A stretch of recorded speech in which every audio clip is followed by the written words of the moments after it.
Sugar Beach International Design Competition. When we approached that project, I would say we were meeting in Toronto with Mark and I at the launch of it. As they were talking, I just did a little drawing, right? It's a rectangle site. I just did the oblique, passed that to Mark Halley next to me. I said, a beach, number 2. He said, okay. So it went on. And I thought that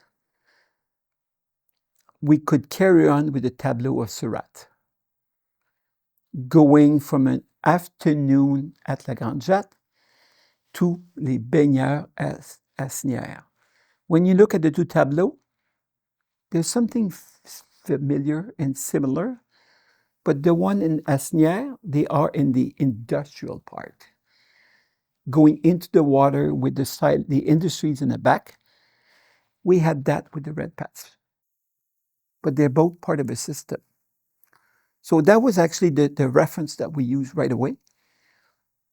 Beach number 2, Sugar Beach, because the site is full of sugar mist.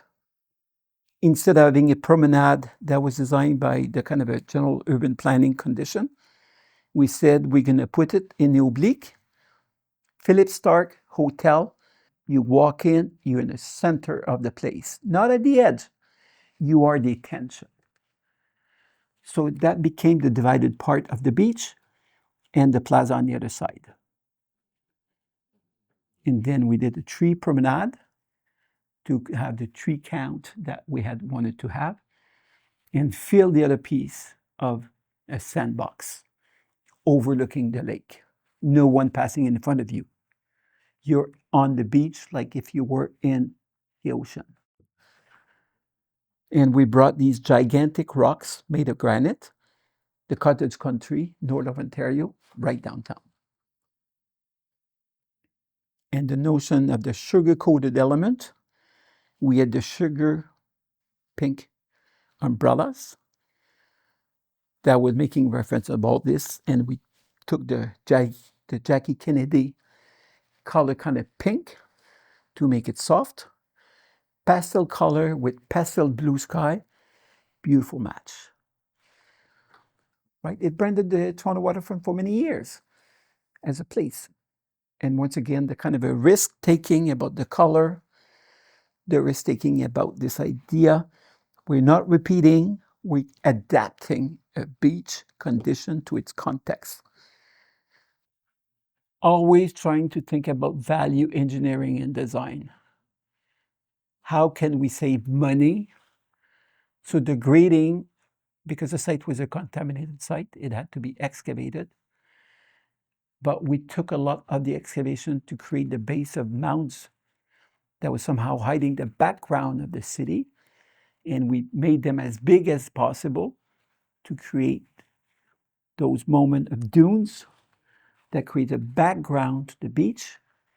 And so it's somehow saving money of excavation. So that was an element in why the dune got into the project, shaping the ground.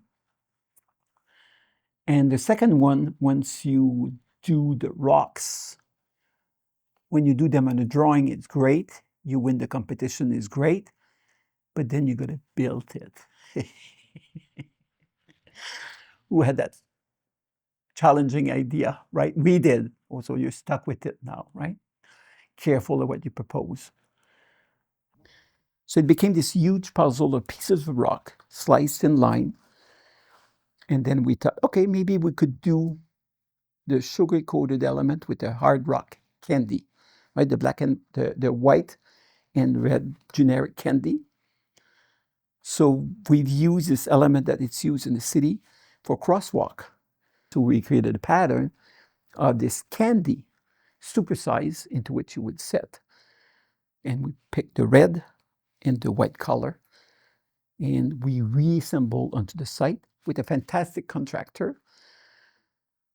So Sugar Beach is a kind of a very simple idea that takes lots, again, multiple issues. in one solution.